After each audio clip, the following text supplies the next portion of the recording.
Because of my hatred of the Republican Party and because I fight so hard for women's rights, for the rights of the LGBTQIA community, and for the rights of people of color, for their voices to be lifted and heard, because of those things, people assume that I'm a Democrat. It happens all the time. And the truth is, I'm not a Democrat, but the reason why I fight the way I do really has nothing to do with politics at all. The truth is that there are moments in my life, defining moments, that have caused me to fight the way I do. And this is one of those moments.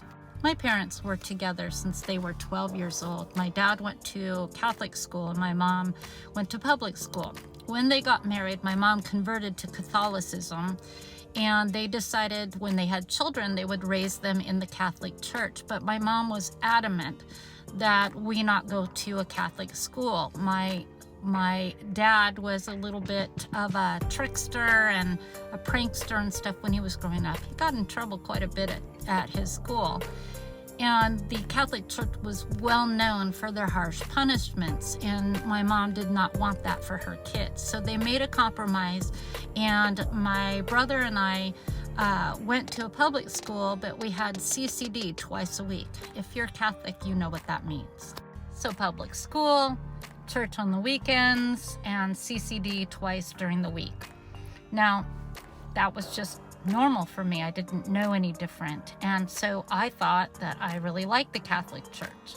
Skip ahead to the 1980s, the early 1980s.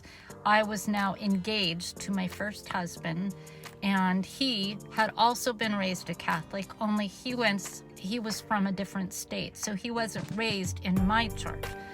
And it was kind of a no-brainer. We were going to get married at my home church, but in order for us to get married there, because he had not grown up in that church, we had to do a couple of counseling sessions with my priest, and then we had to take a 6-week premarital class.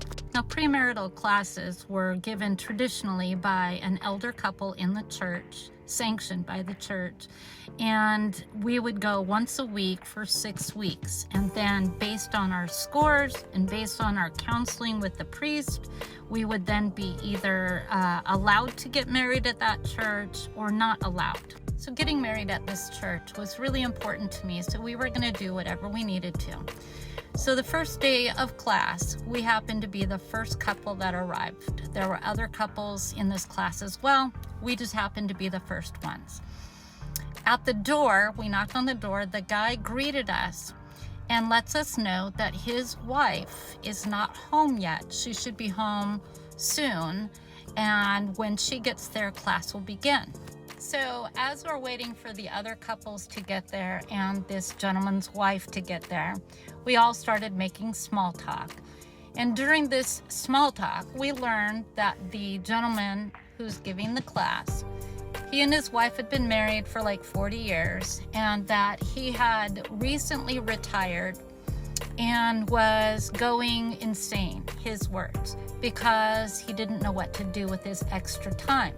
He also tells us that his wife works at the church. She actually works 2 jobs. She's a teacher, and she also works at the church. So he's retired, she has 2 jobs. He said that he was getting tired of doing puzzles. He was tired of not having anything to do. So he's desperately looking for suggestions of things that he can do to take up his time because he's not busy. Now, both my fiance and I really enjoyed this gentleman. He came across as a very nice guy, and we enjoyed talking with him. So the first class begins, and it's really just a let's get to know each other type of thing. We didn't really study very much. But at the end of class, the gentleman giving the class stands up to give a big announcement. So the big announcement was that he and his wife have been doing these classes for years, and that they encourage everyone to stay after class and enjoy talking about the church and about our personal relationships with God.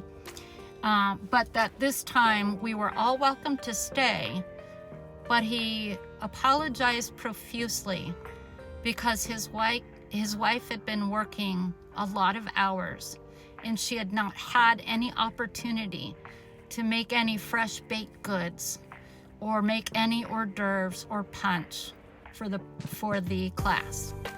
That she suggested that she could buy some snacks on her way home, but he doesn't like them. So he just apologized and let us know that now going forward, every time there was going to be class, there would be fresh baked goods after class. So that was the first strike.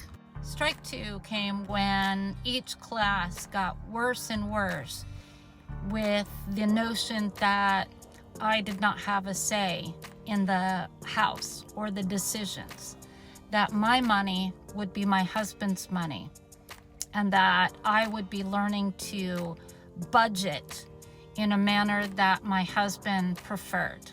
Strike 3 came in the very last class. That was the class about sex. Now, in our class, there was a mixed race couple who he addressed several times and said, "I don't know how it is in your culture." That was the first half of strike 3. The second half was, he told me that, well, he told the class that women, we don't get to say no to sex. That the amount of children we have is not our decision, and that there is no rape in marriage. Now, up until that point, we had kind of laughed a little bit about how stupid this class was. But even at the end, how serious and how adamant this guy was that rape does not exist in marriage. Even my ex turned to me and said, "Yeah, I don't think we're going to be going back to the Catholic Church after we get married." So after this class, I assumed that this was mostly a Catholic issue and not so much a Christian issue. And then I learned by a friend of mine who was in a Christian church that some of the same ideas and principles were taught in her church. So that ended my time at the Catholic Church and my belief in any religion at all. And that started my fight for women's rights. Now, I may not be a Democrat, but I respect the Democrats for making women's issues a priority.